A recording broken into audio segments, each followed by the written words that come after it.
Don't mind me, it just took me a while to get here. It's fine. Alright, Clicku. Where's the thing I need to be working on? Here's the thing I need to be working on.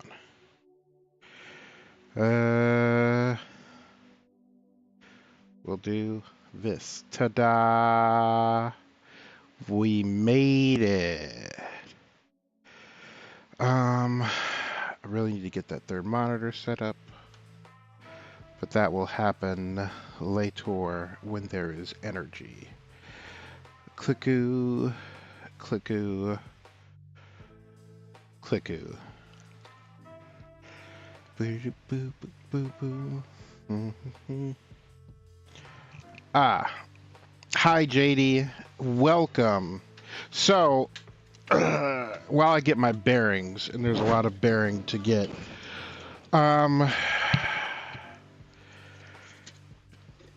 there's a discourse about tea in a couple of places, actually. And in addition to that, there is. I was watching a tiki-taki. What are the tiki-takis? Or whatever it is the kids call them these days. And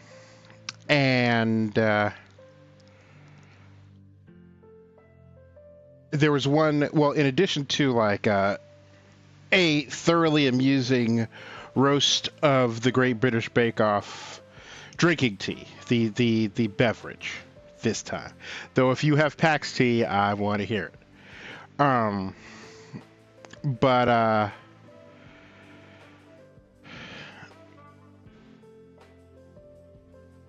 yeah, just the.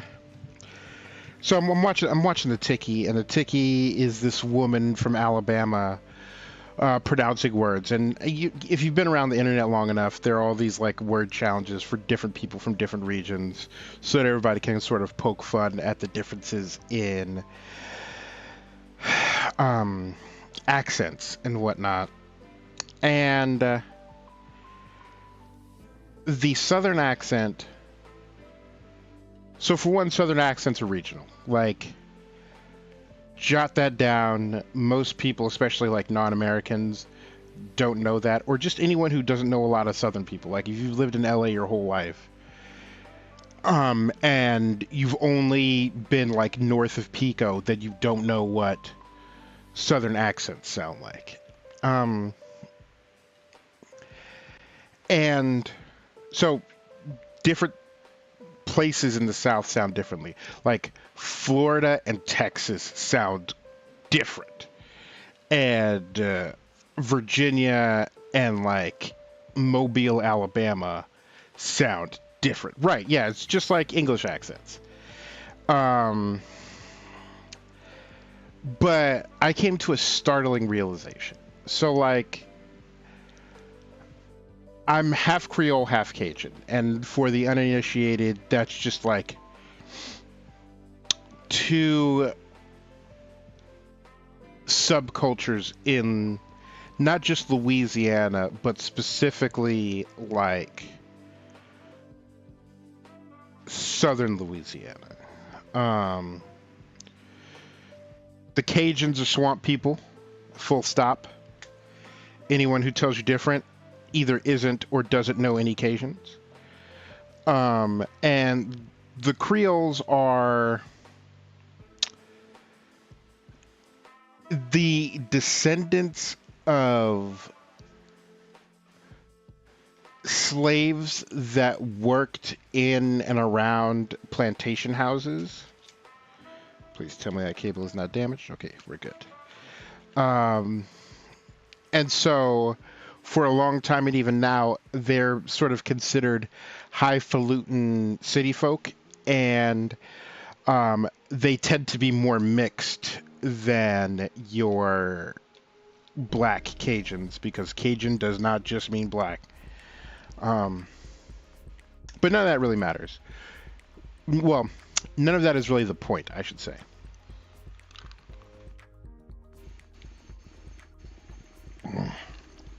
Because the point, dear listener, is that uh, where I grew up in Los Angeles was a lot of transplants from the South, mainly Louisiana, who moved out here to get away from stuff that was happening in Louisiana.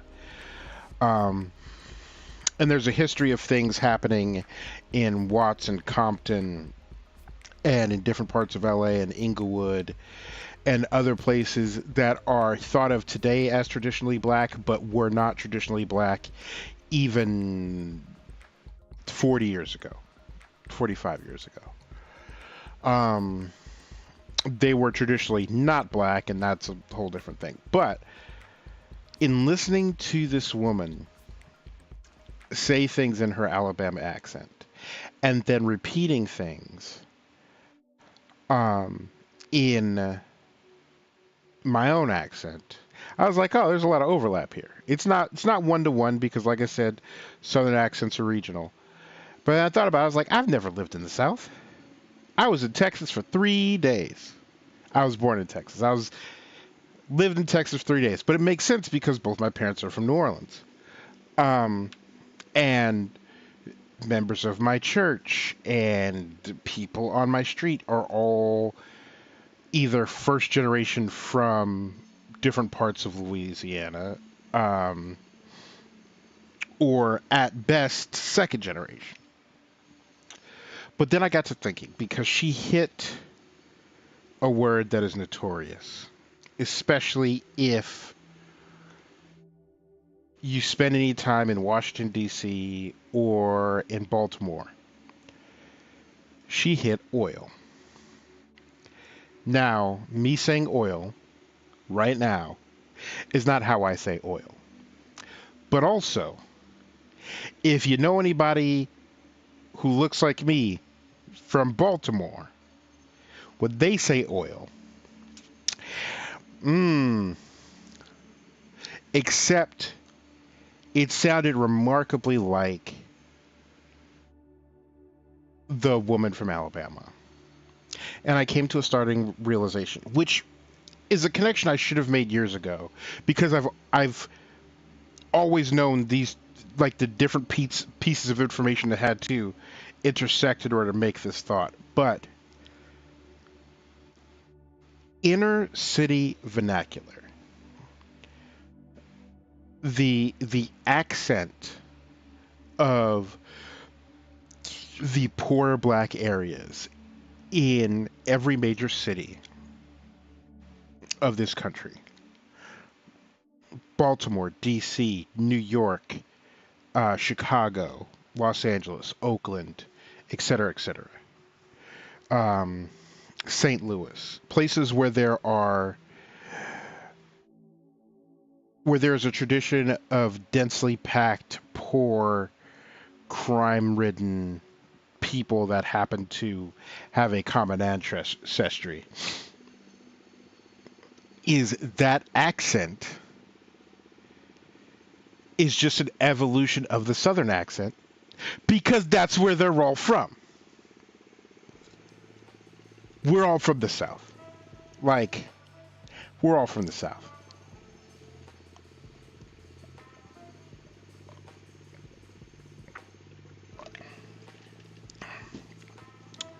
Like, all of my kin, if you go back far enough, are from the South. The end. Anyway, happy Monday.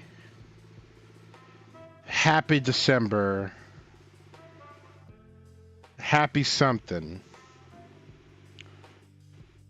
How is everybody doing?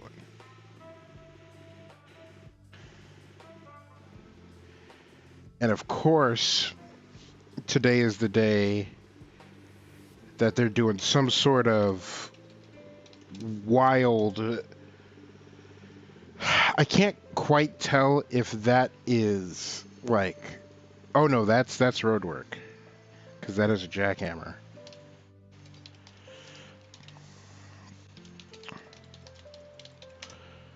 Boop, boop, boop.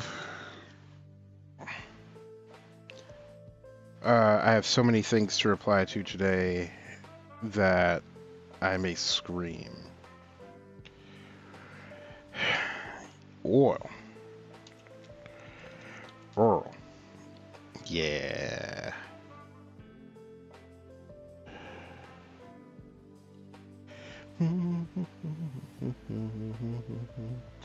Yeah, just... I will say, so someone said something to me once, or I read it somewhere, where they said that behaviors and defense mechanisms that you developed in your youth may not serve you as an adult and may not still be serving you right now. And I've reflected upon that off and on over the years. About just the sort of behaviors that you know, all the coping mechanisms that we all develop as children, and how they apply to us being adults. But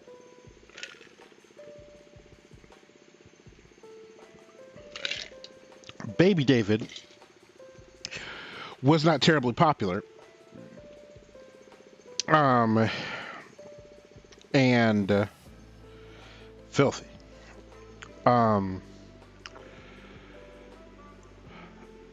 Baby David wasn't terribly popular, and so didn't have to worry about like having an overabundance of people. And there was a concern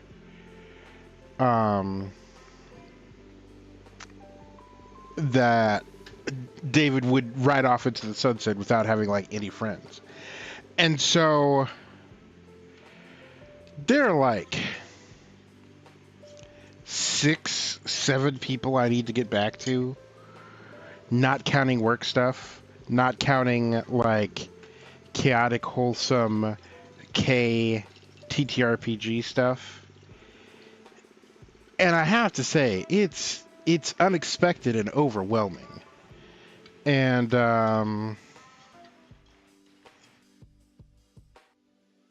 yeah, not a problem that I ever thought I would have, but here we are. Now, I will get back to everybody, just not as quickly as I probably should. And I hope that none of the people that I need to get back to take it the wrong way.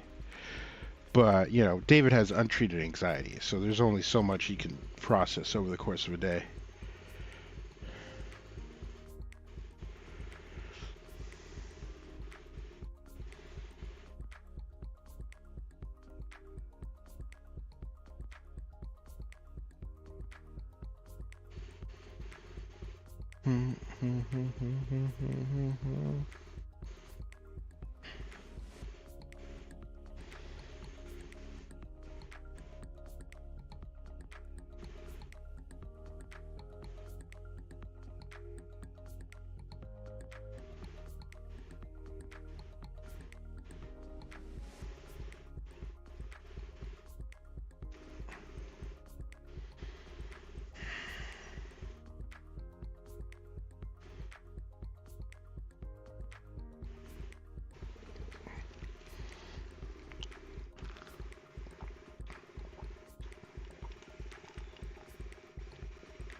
I swear to God, I cannot concentrate with the jackhammer going on.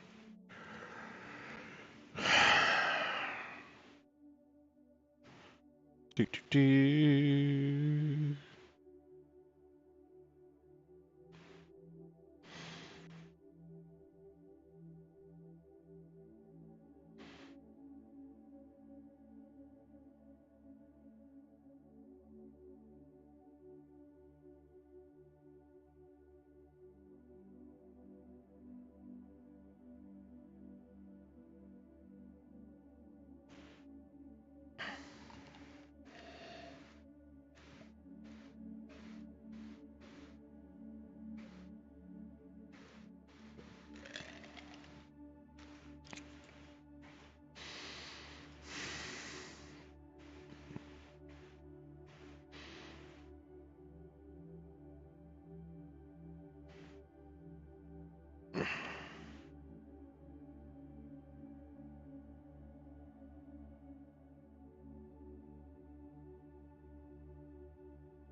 Can I pipe noise to my headphones?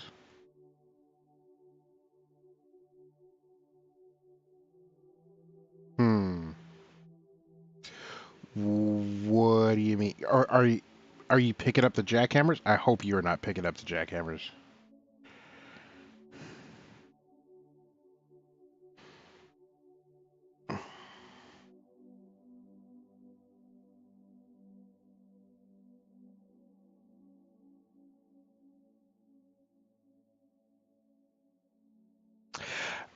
I can. I should. You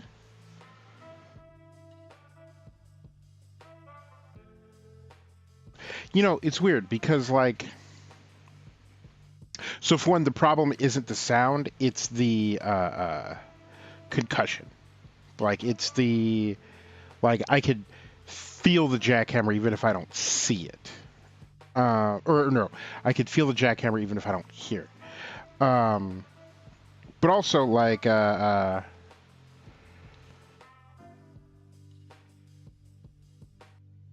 it's funny because, like, now, despite having speakers, really awesome speakers that a friend of mine gave me for my computer, I can't sit in front of my computer without putting headphones on. Like, I sit down, the headphones go. I sat for like 4.5 hours doing some work from K a couple weeks ago and hadn't even turned the damn things on. Like, I went and clicked on a video after I had done some work, and I was like, huh, this really isn't playing sound. And so, like, was this muted? Was that? I was going into setting. I hadn't turned the dial on these things to turn them on yet. But I just stick them on. But yeah, no, the Final Fantasy VII Advent Children soundtrack will be going on shortly as soon as I finish looking at like 5 different things I need to look at. Boop. Boop.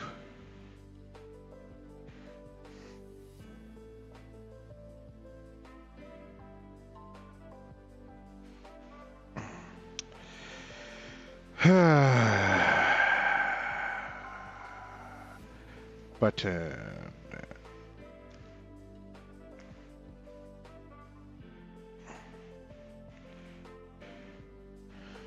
if only the guy who did the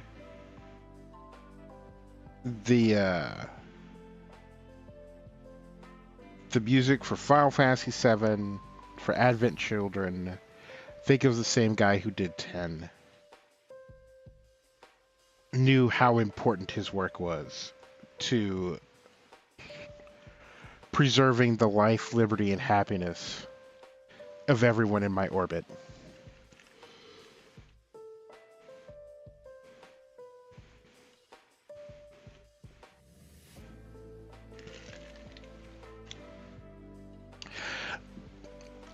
thank you for the resub. 13 months. Also, hello. Glad you could make the programming stream. I am currently wrangling some things that I need to be wrangling.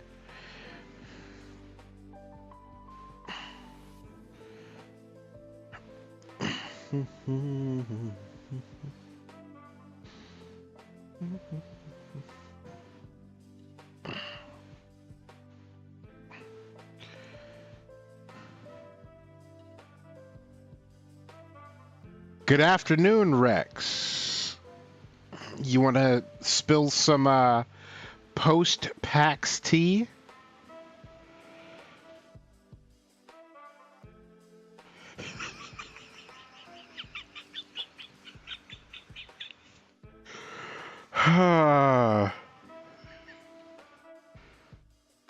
Yeah, both of you. You see, I didn't know if you were there or not because I wasn't there. Which makes me sad, but I will be there next year. Hopefully. Fingers crossed.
All right, minimize this.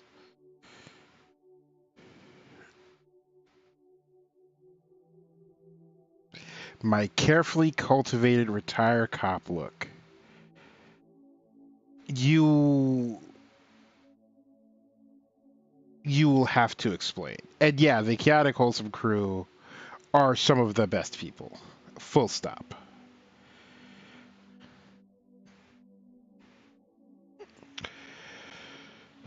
This can go the way of the dodo.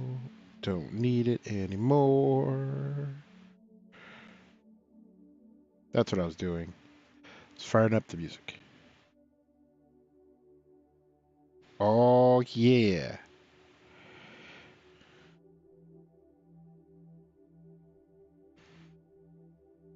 That is music in my headphones. Yeah, buddy. Kay and I are going to have to work out a way to get DCMA free. Listen, Kay, one of the first things that Kay told me about when she had enough brain to type on her phone was about said Pokemon pin set. She is very thoroughly excited and pleased about having that complete. If there's anything that Kay is a bigger nerd for, it is the Pokemans.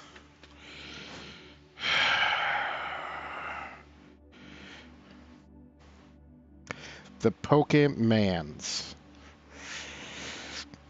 Which is doubly hilarious because I, to this day, have not played a Pokemon game.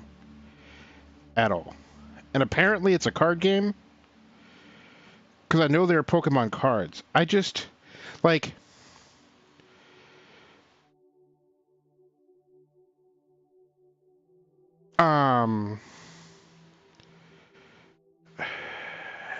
I mean, Herb needs a good cry from time to time.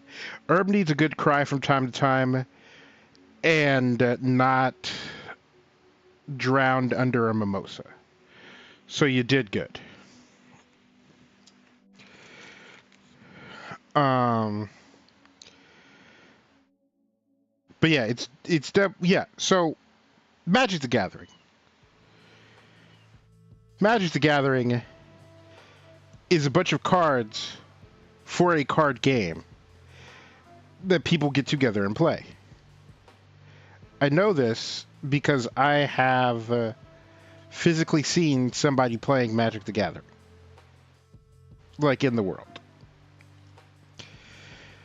I have seen people purchase and collect Pokemon cards. And there are many, many, many streams that I have seen of people unboxing said cards. And like, you know, they're like YouTube videos and shit. But I have never seen a person play a Pokemon game that involved those cards. Not once. Everybody's like, oh man, I gotta get these Pokemon cards. And then they get the Pokemon cards. And then they go get more Pokemon cards. And they get very excited about it. Not once have I seen anybody play any of them games. And so I understand that in theory, there is a Pokemon card game. But the evidence of my eyes have yet to verify that.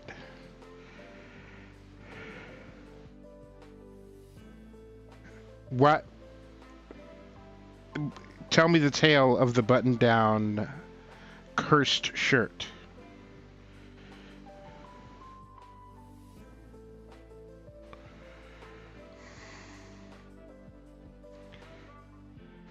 Wow. Well, I mean, it's Disney. I'm not sure Disney can do anything without turning a profit. Not these days. The days of Disney doing things and not turning a profit are long gone.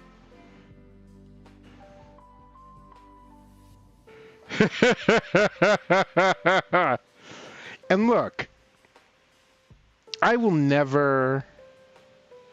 Whatever fandom you're in... Okay, everybody got a thing, okay? Everybody got a thing that they're really weird about, that they're just intensely interested in.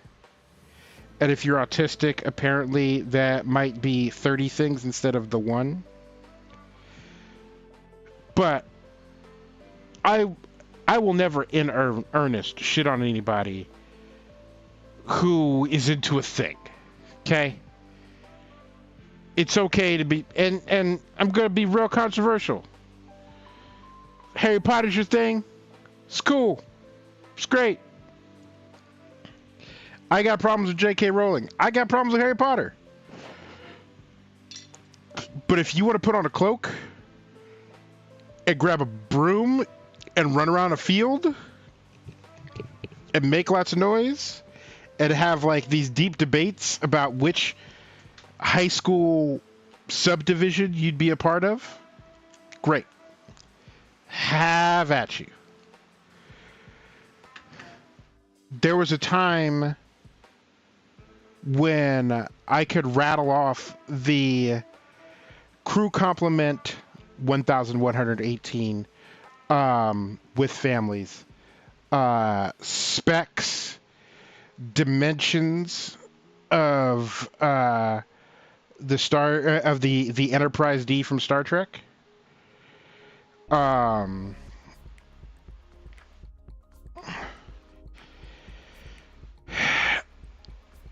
So I know what it's like to be the nerdiest of nerds.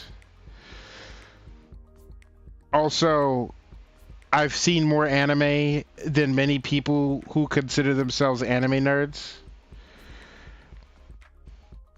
So if you have your thing and that's what you spend your money on, and that is what your focus is on, great. Fantastic. More power to you. Because let's face it, if you have a thing, a mega corporation has its finger in it. Like, I've been called out. Best of Both Worlds Part 1 and 2.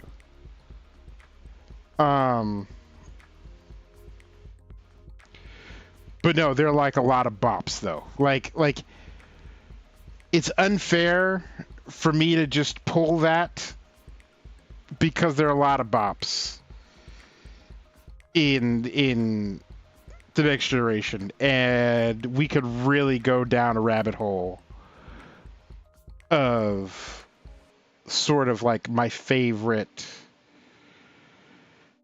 Anyway,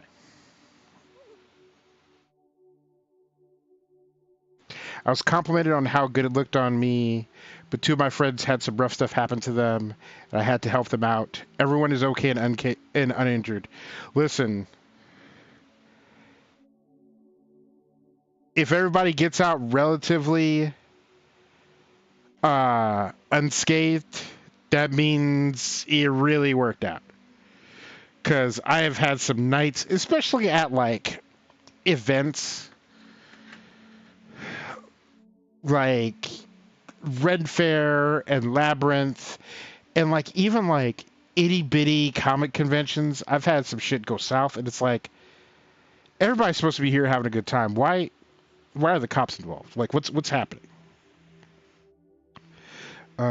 Click you.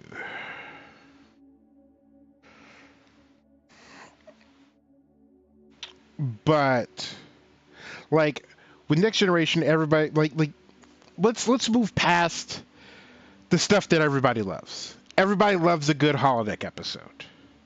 Like the holodeck episode where um Elementary My Dear Data won is it an Emmy? Yeah, won an Emmy for best episode on a TV show the year it came out. Like it was widely regarded as just the best TV you could watch. Um so like, you know, the holodeck episodes are an underhand softball pitch over the plate. Same thing with Q episodes. Like John Delancey ate up the screen every time he was on. The brattiest bottom in the history of bratty bottoms.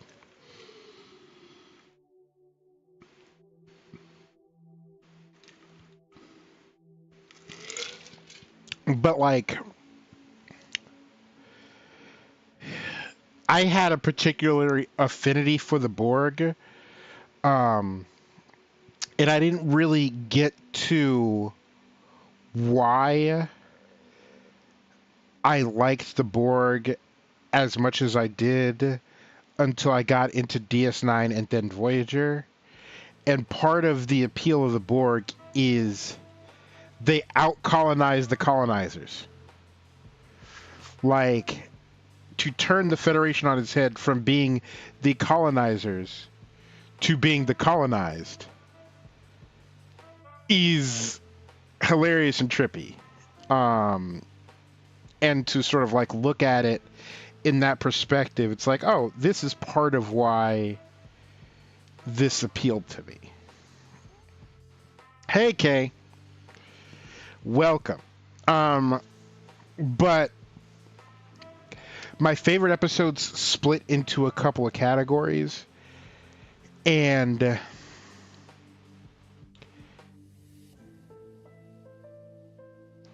the really deep political episodes, stuff going on with the Star Romulan Empire, the Romulan Star Empire,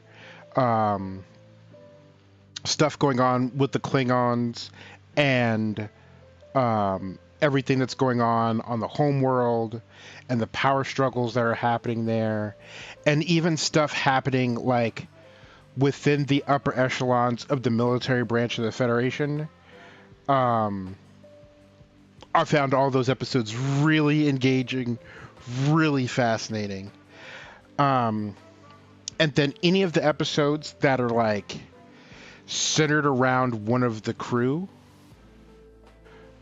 So all the stuff with Troy and like all the ones that were centered around Dr. Crusher and like with Worf, there was a lot of crossover between like Klingon politics and like what's going on with Worf. And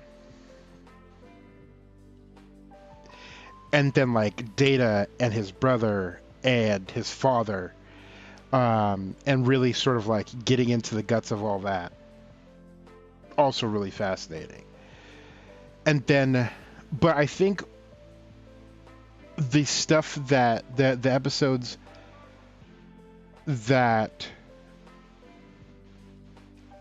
outside of like the life lessons and like the understanding of like politics and philosophy and all those things, and just the wonder of science fiction that really appealed to me were all of the episodes where it's like, we ran into this thing. I take it back because I remember my favorite episode. But we ran into this thing that we don't understand and we're not equipped to understand. And there are things that are happening that blur the line between science and magic. And I think someone in the Marvel universe said, after a certain point, science looks like magic.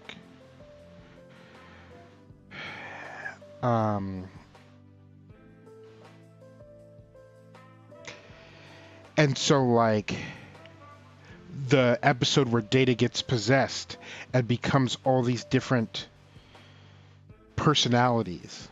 And it's a way for, like, this alien intelligence to speak to the people. Or the one where Troy keeps getting, like, lost in her dreams. And they're stuck in this anomaly. And then she wakes up and she's like, oh my god, dump hydrogen out there so that we can blow up this thing. Or the one where they're like in this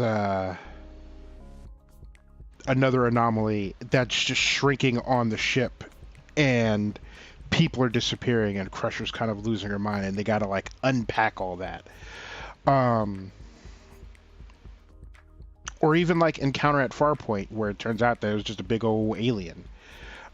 Just all of that, like, really strange and sort of mind-bending and based in physics, based in science distantly, but just really, like, mystical and magical. Like, or like the Dyson Sphere, where it's just like these human conceptions of what science can be extrapolated to larger than life, and these people with all of this education and all of these tools available to them so far in the future still step back and go, wow, this is incredible. The time loop one, also great, but like those kinds of episodes really is where my love of science fiction came from. But I said I'd take it back because Best of Both Worlds Part 1 and 2, Jean-Luc gets kidnapped by the Borg and becomes Locutus a Borg. Absolute banger. And then also Darmok and Jalad at Tanagra. Just peak science fiction. Some of the best writing ever. Man, now I want to just get really drunk and watch, like, Next Generation in order, back to back, relentlessly. And then like DS9 and Voyager. Shout out to Ronald D. Moore for being one of the unsung heroes of science fiction. But I gotta, before I do that, I have to finish making my way through Discovery.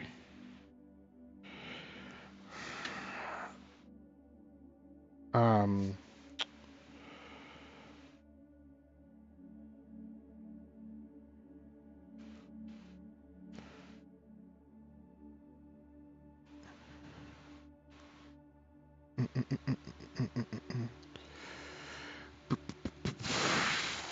Also, hi Kay.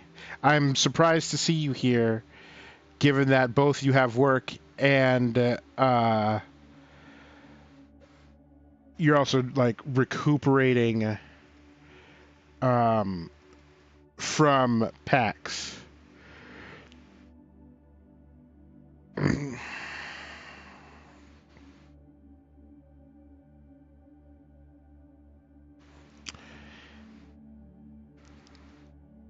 Oh, you took. Oh, I'm glad you took today off. Good. And so, Pale Moonlight, DS9. What? There are people who didn't like DS9 when it was running, and I I understand why they didn't like it, and they were wrong for not liking it for the reasons that because Star Trek and then Star Trek: The Next Generation were all about going somewhere, completely wrecking a local culture, and then riding off into the sunset. Like world changing bullshit that they rain down from space, and then they're out of there. Um, and Deep Space Nine explored a lot of themes.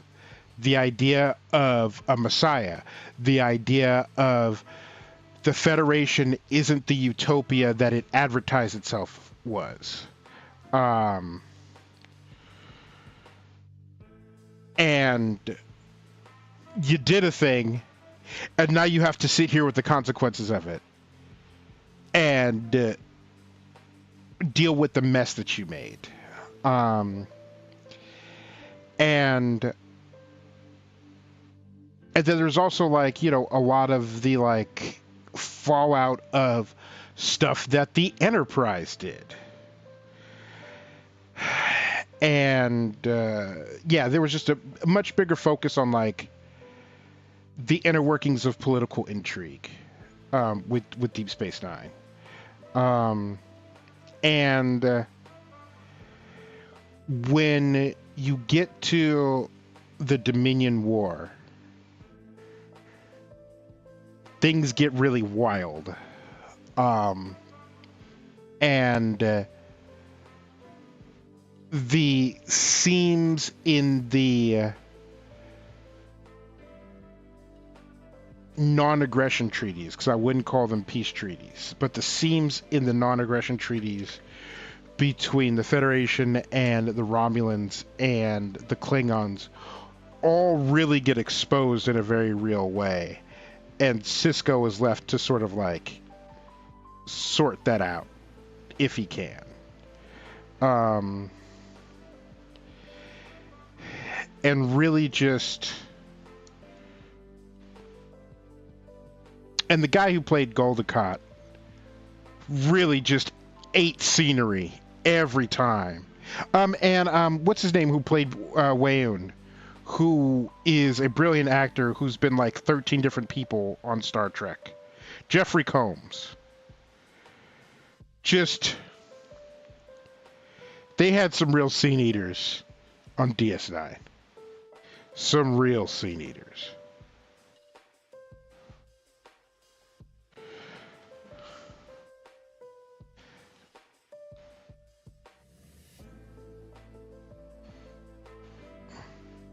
But, okay, I am glad. Did my internet hiccup? Nope. There it is. But, okay, I am glad um, that you took today off because, yeah, you were coming back on the train yesterday, and I was like, I really hope that Kay isn't planning on going to work tomorrow because that sounds. But that also sounds like something you would do. Let's be real.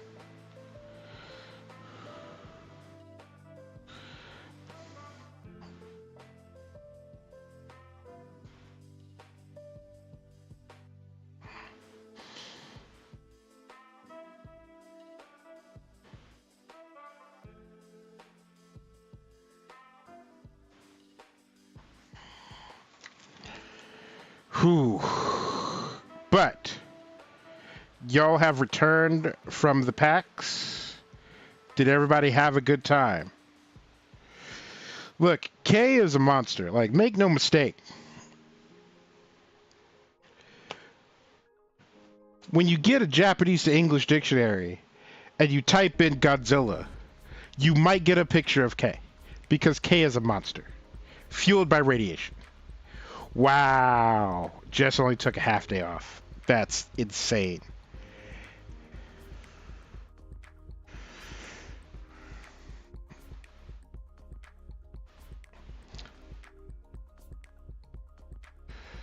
Look, I will forever describe you as a creature who cannot be challenged and who has taken personal responsibility of maintaining the balance all around the globe. At least from, like, you know, the biggest and realest threats. And under no circumstances should be fucked with. Even if you make a metallic cybernetic version, still will pale in comparison to the original. The end. Thank you for coming to my TED Talk. Ah, man, remember when TED Talks were a thing? And, like, I understand.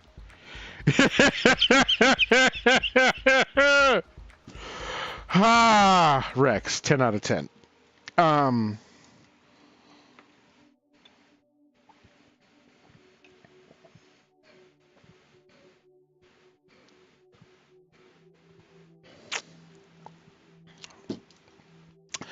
Apparently I was dry because that's like my fourth glass of tea.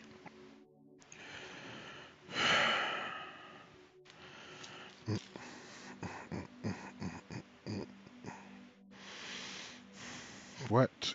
Go. Finally Barbie gets the streaming release date.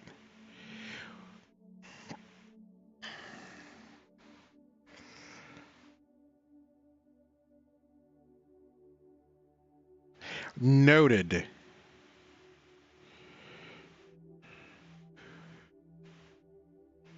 December 15th. Mojo Dojo Casa House.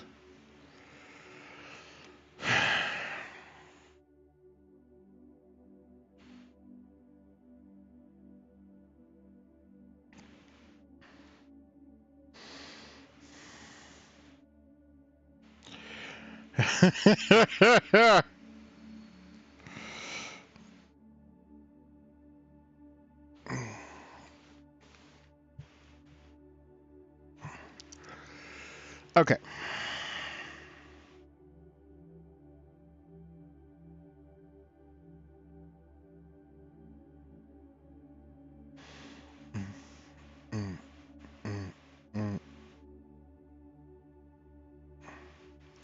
It should be on this page.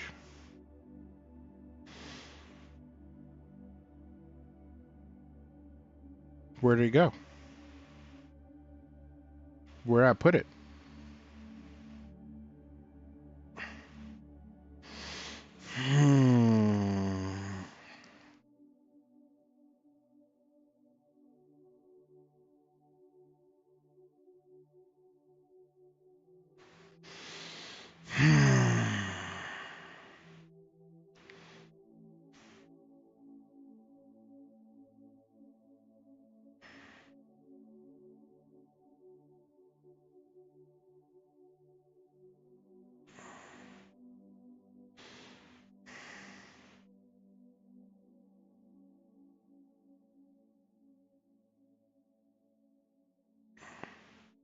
There it is.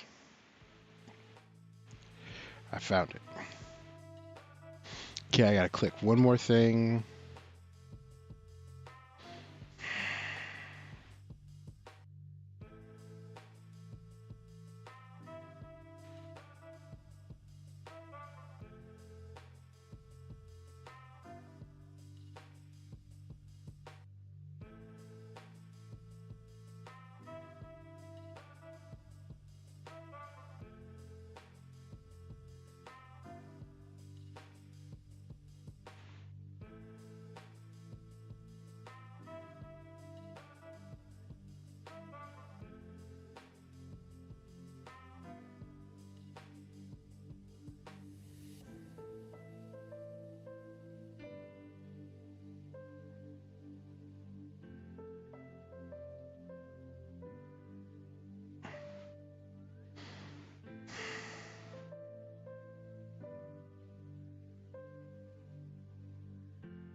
Excellent. So you're still headed home?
Jesus.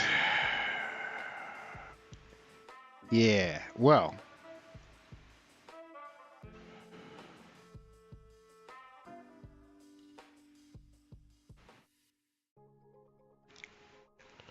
Have a safe trip. And, yeah,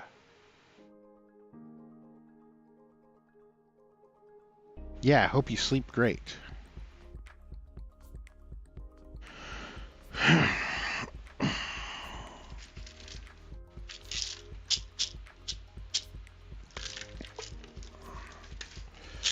Okay.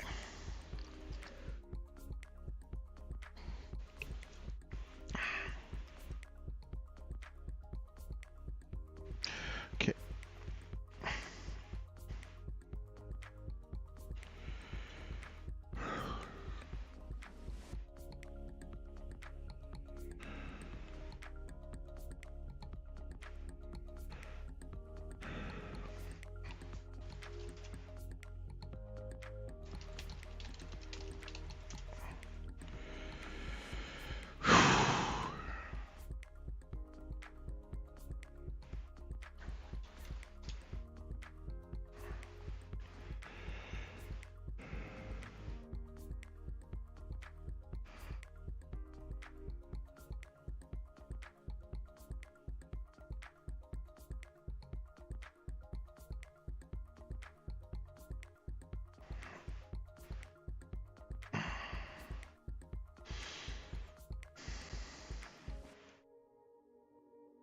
Okay. That is done. Click the thing. Click the thing.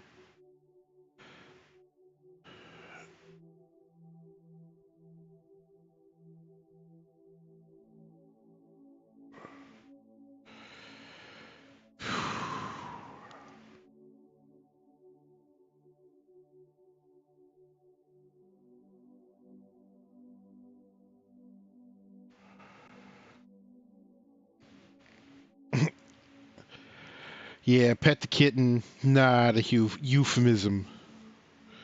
Euphemism. All right.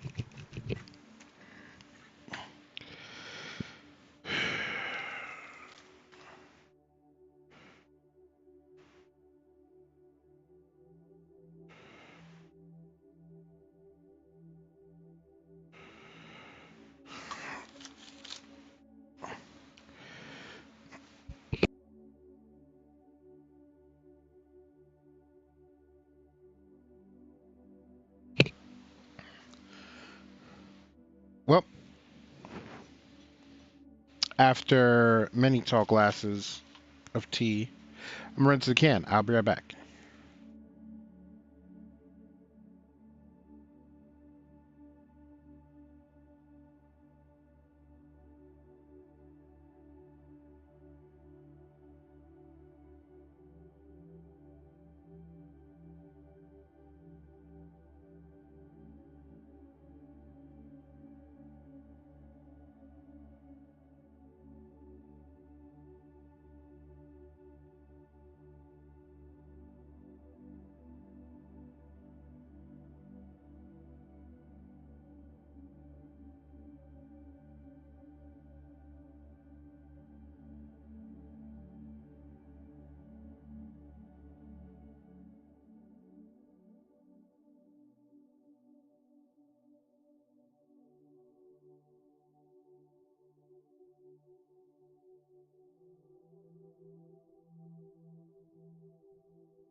Okay. So time has passed, but today has been busier than expected, and also there was like a rant or two. Ah. But right. Hmm.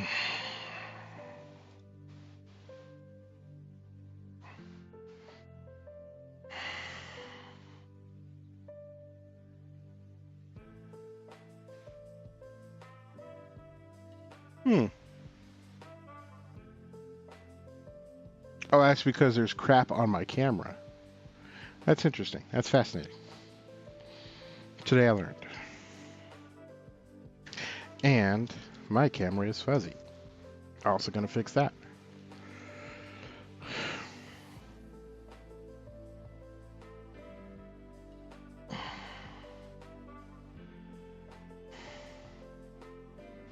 Boom.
I was concerned for a second.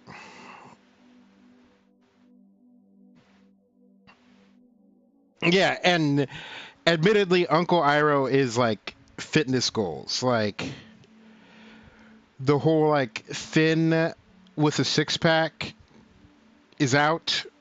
Has never been in for me or my family, but to be three dimensions of muscle, um, that is the goal. But Kay, you really had me panicked for a second. I was like, what? What?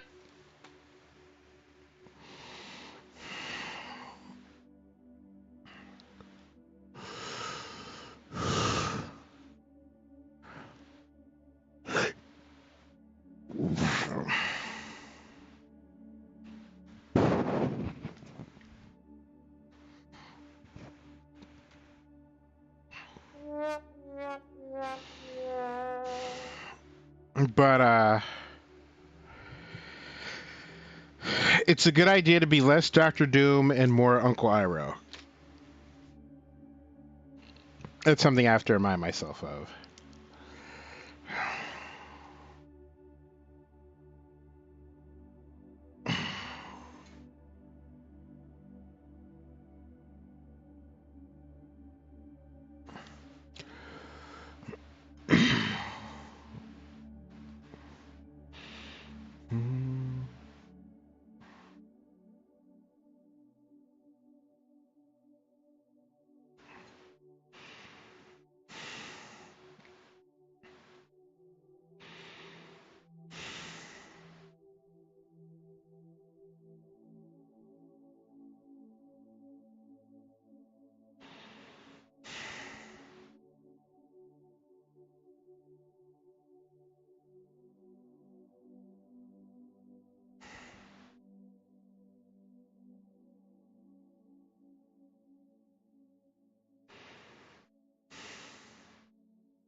The Hungarian and the Italian. Listen,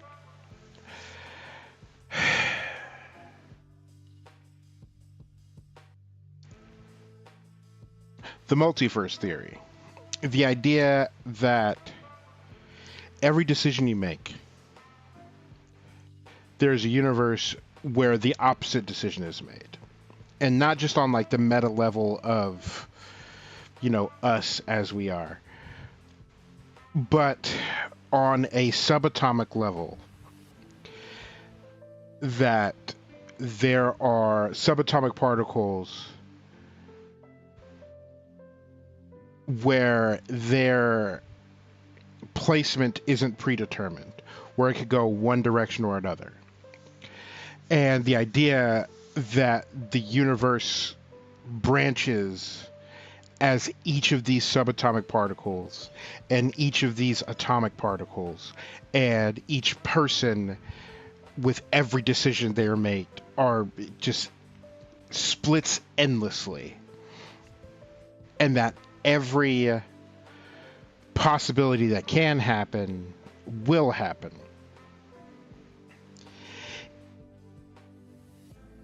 Now, I don't believe that this is true in how the world works, because that would mean that at some point somebody invented a machine that destroyed all universes, and that machine would have been invented by now and would have been used by now, which means that all of the universes could not exist if every possibility for every universe existed. But it also means that there are universes where, for whatever reason, from one moment to the next, the universe ceases to exist. So that means that just as many universes are being created by the decisions that these subatomic particles are making, there are an astounding number of universes that, for whatever reason, decide to just stop existing moment to moment. Which means that every moment we live literally could, according to this theory, could be our last. But I say all that to say this. Past behavior, past results, in a very real way, have no bearing on future decisions. And so, like you see somebody who smokes crack every day. And they smoked crack yesterday and they smoked crack the day before, and you're going to expect them to smoke crack tomorrow. But they could get out of bed tomorrow and be like, not smoking crack today. And there are alcoholics that have stopped drinking alcohol this way. Well, they just woke up and they're like, nah, done. And then they never drink alcohol again. No matter what has happened in your past, that has no bearing on decisions that you can make for your future. So if tomorrow you want to be a ripped Hungarian Italian plumber with a mustache and overalls and some Timbs, then that's who you can be. And just because you haven't become that person yet doesn't mean jack about becoming that person.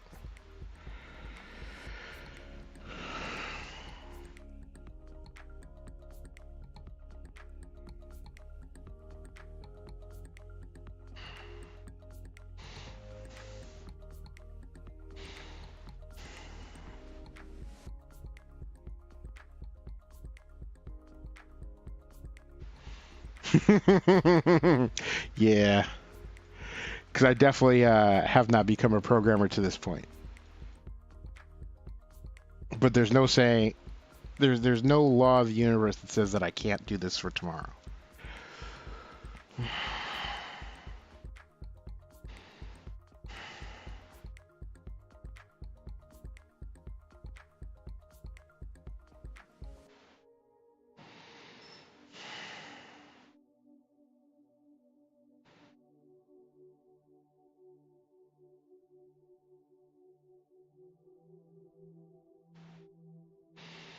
All right, good luck.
Why is anything ever not in fucking dark mode? And this is ultimately like the problem is like I've wasted a bunch of time trying to figure out how to put this page into dark mode because all the other pages are in fucking dark mode. Why is this so fucking bright? And yes, Kay, I know that you like not dark mode.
Mm. I wouldn't say just as bad, but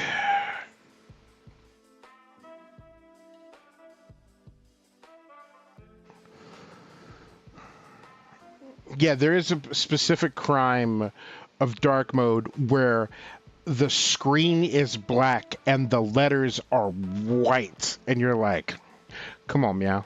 Especially if it's like densely packed script. Um,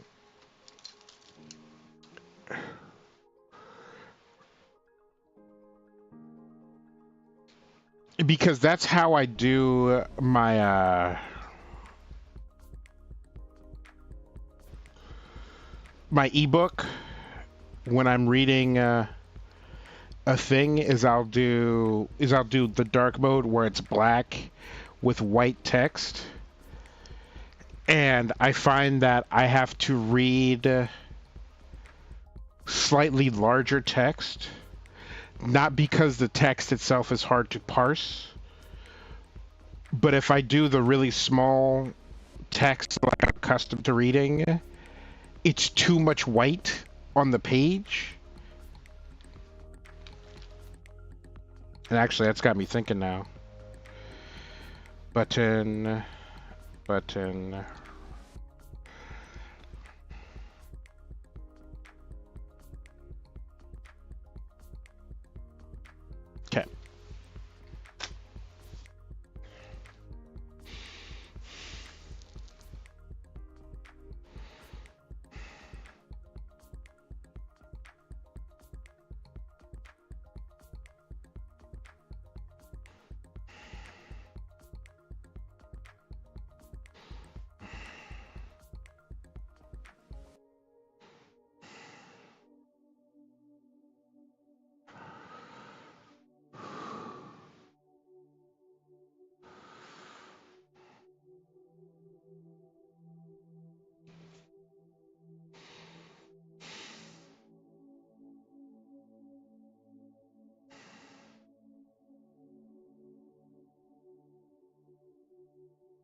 Okay, I understand this is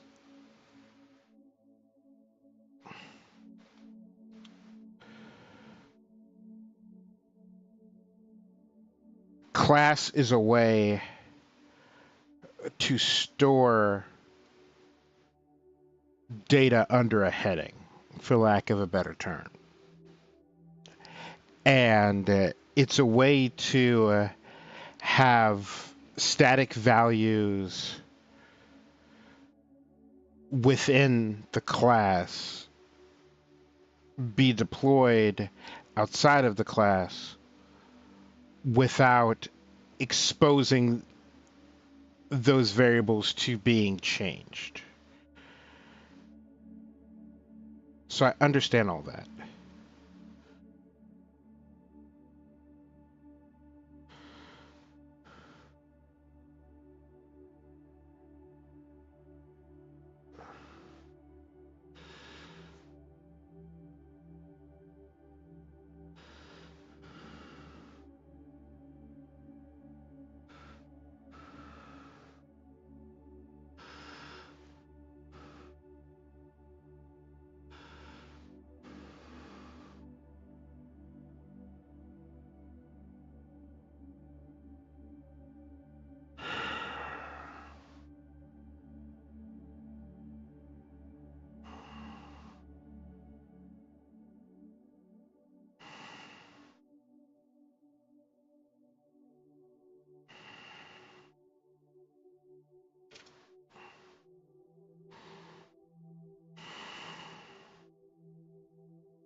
I mean, I would say take a nap, but that is impossible for you.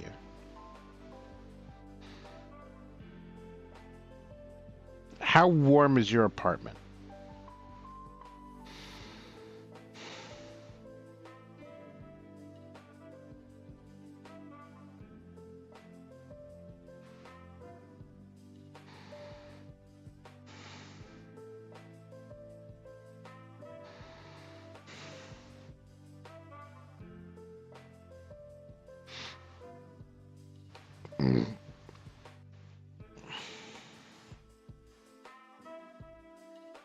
It sounds to me like you need to curl up on your couch with a blanket, with like 5 blankets, and stare at a TV for a while.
Hmm.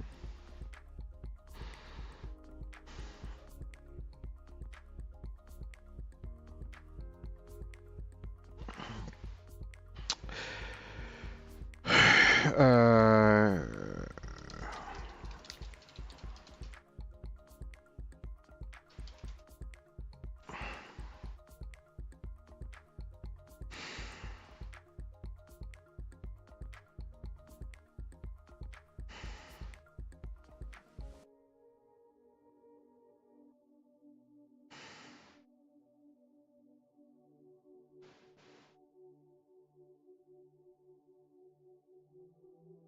Here's a devilish idea. Bundle up and do some yoga.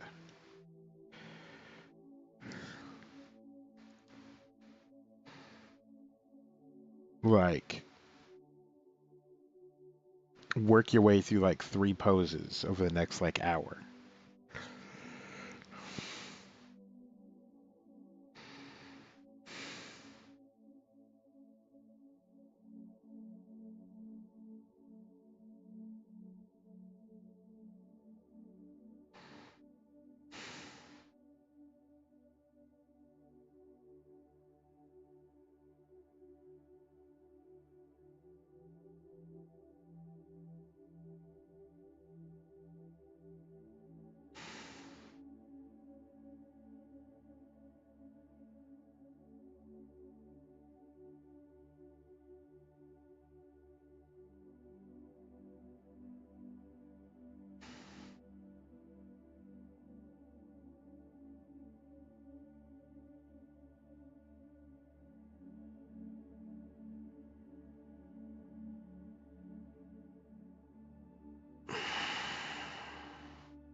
Send sim to work minimizes game to check Discord.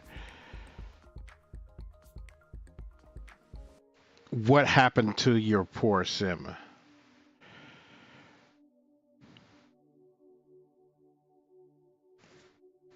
It's 30 minutes later. Yeah. That sim's fucked. And I'm not just staring into space. I am watching a video on getters and setters because I'm like, ooh, they didn't go to the bathroom or nothing. I've been there.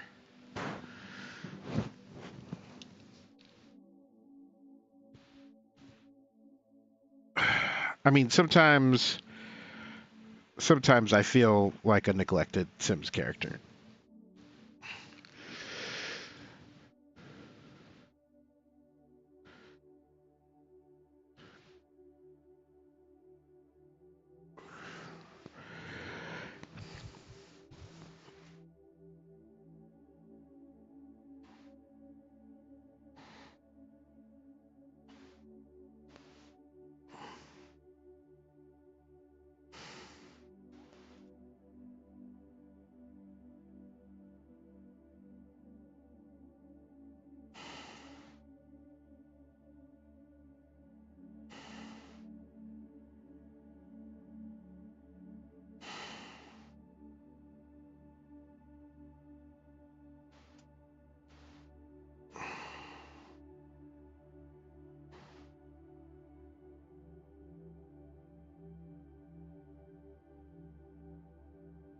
Ooh, yeah, you'll have to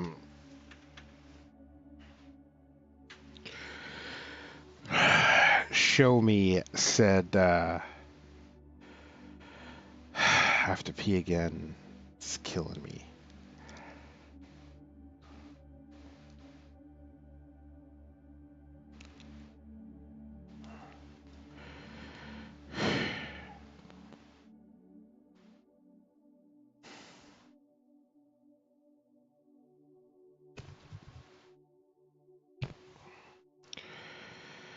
Ooh. Well, we are a big fan of neon here.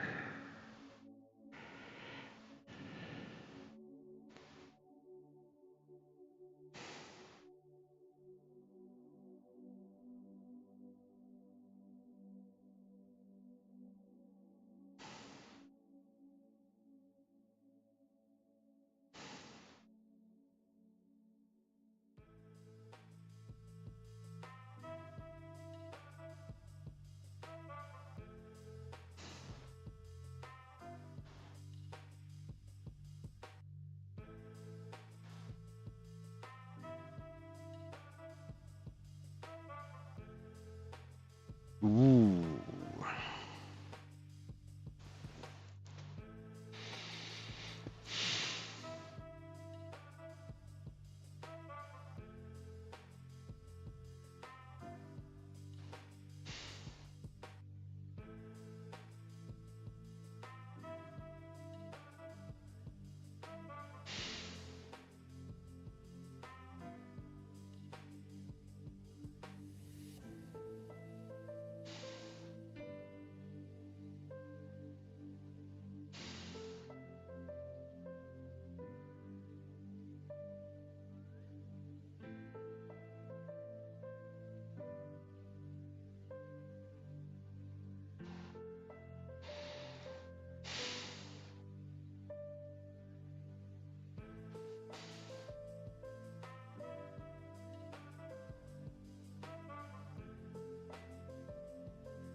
Ooh, potions instead of cups. That's good.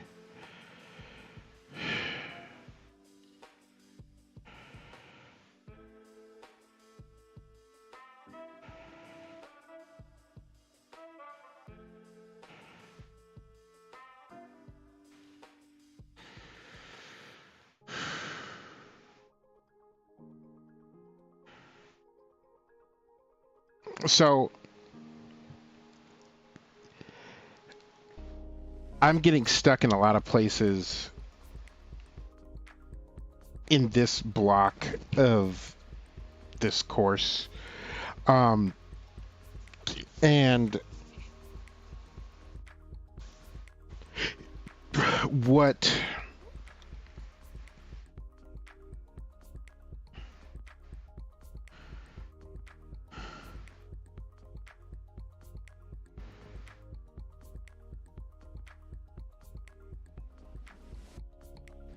and yeah, I am checking to see if other people are getting stuck here for the same reasons that I am.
All right. I'm running to the can again. I'll be right back, and then we will keep at it.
All right, I have returned. And click, click.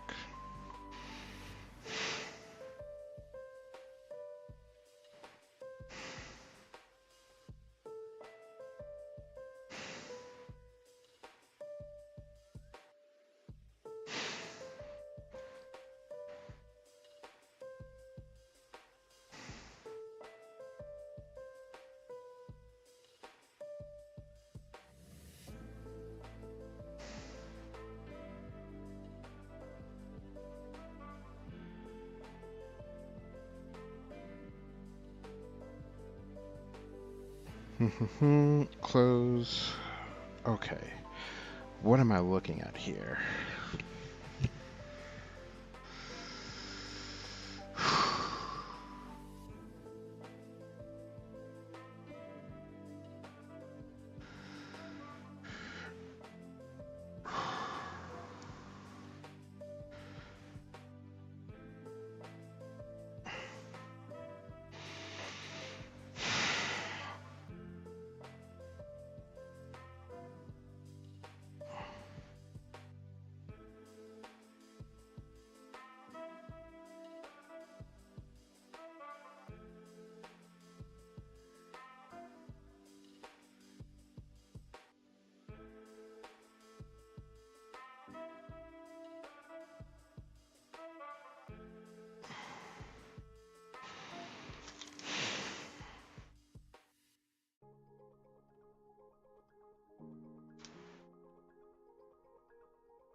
I am going to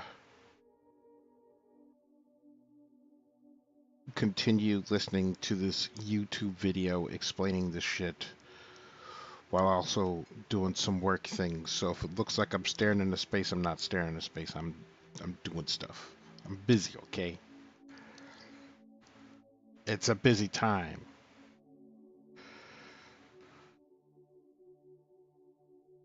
Boop.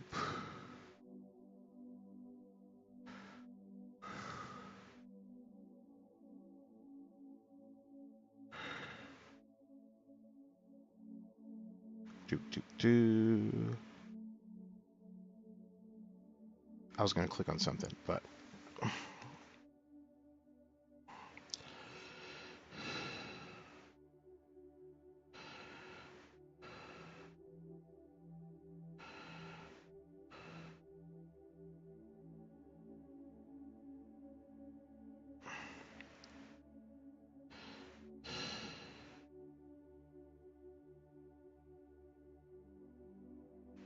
uh,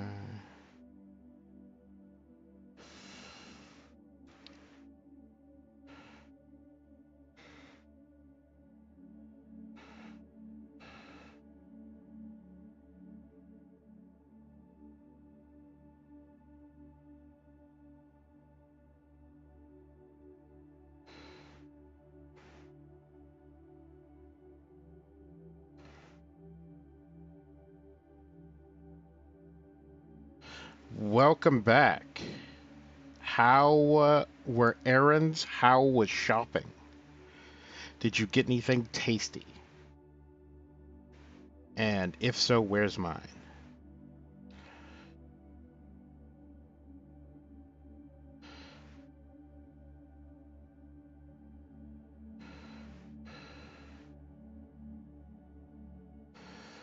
Dude.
Listen, I think all of us, Kay included, would jump at the chance to serenade Candace outside of a venue.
They don't have to go back into the streaming room right this second. They can wait until later.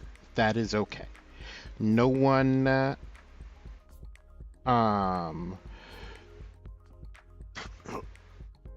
no one's gonna judge you or yell at you or anything.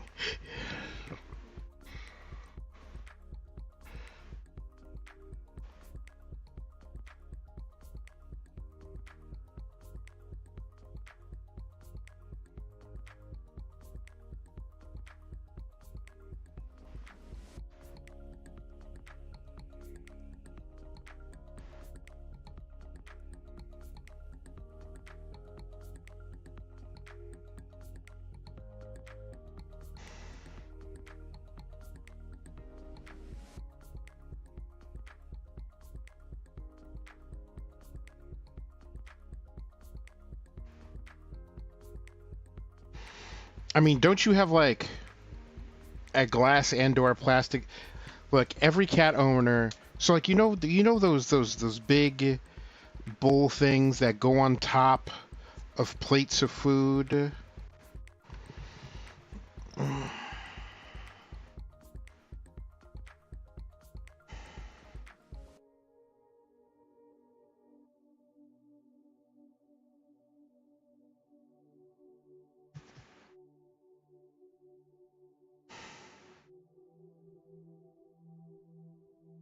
Uh, uh, uh. But like you need one of those domes and a brick.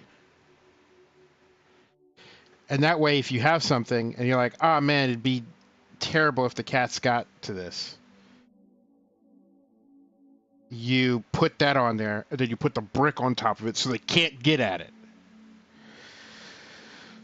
Also, those Tupperwares, and I understand that Tupperware is a branded name, so they're not actually Tupperware, but the things with the plastic sides that clamp down and click into place, them shits, put the stuff in there, clap that shit, and then the cats can't get in there. I understand that there is a where the dumbest human stops and the smartest cat begins is a very narrow. There's probably some overlap there, but we cannot make concessions for people who cannot outsmart a bear trap.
Do do do ba do.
Yeah, I feel like there's still a whole career in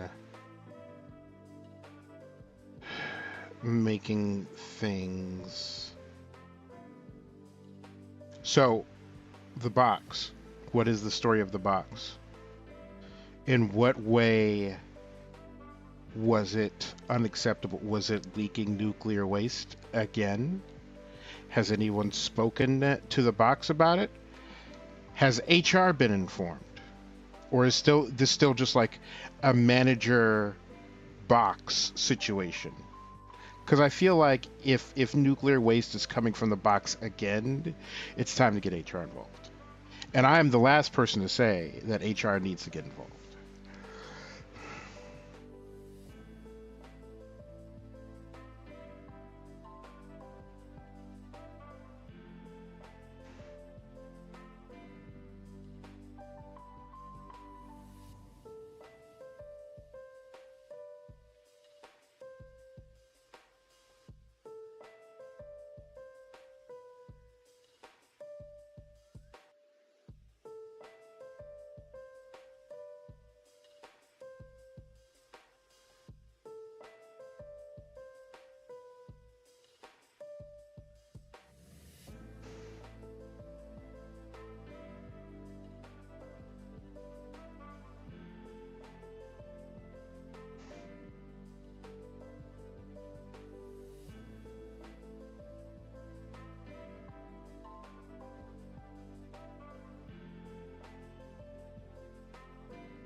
For pod.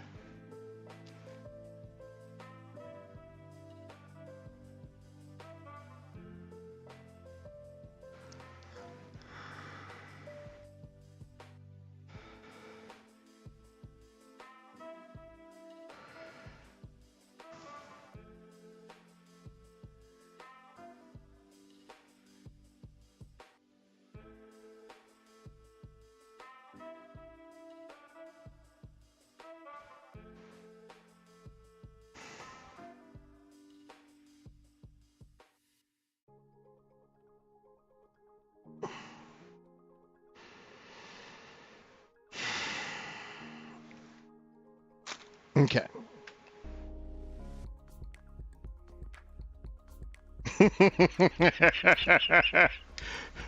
A specific kind of nuclear waste.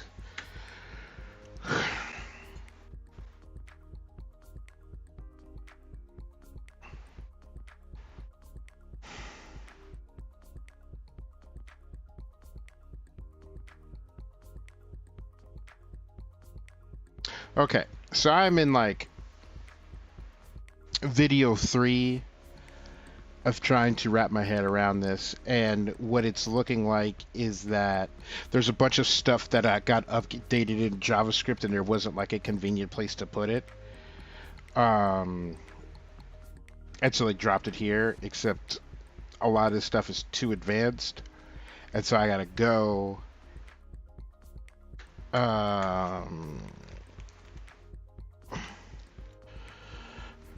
and like watch a bunch of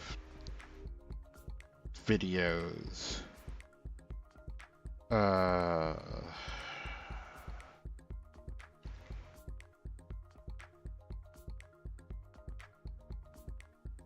And so I'm not gonna make you guys sit while I watch like another like 2.5 hours of videos.